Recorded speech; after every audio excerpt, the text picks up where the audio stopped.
mag-unbox po tayo ng ating GoPro.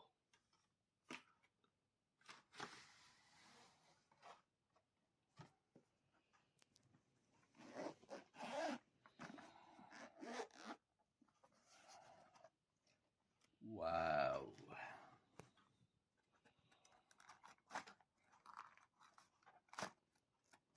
Ito ang kanyang battery, yung wire, cable.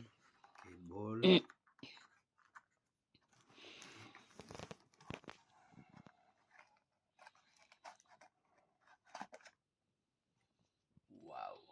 Ito na siya. Para may magamit sa aking pagbablog sa amin dalawa.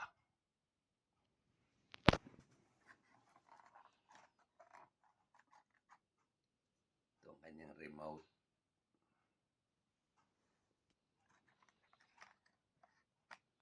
Ito ang kanyang holder. Salamat po. Salamat.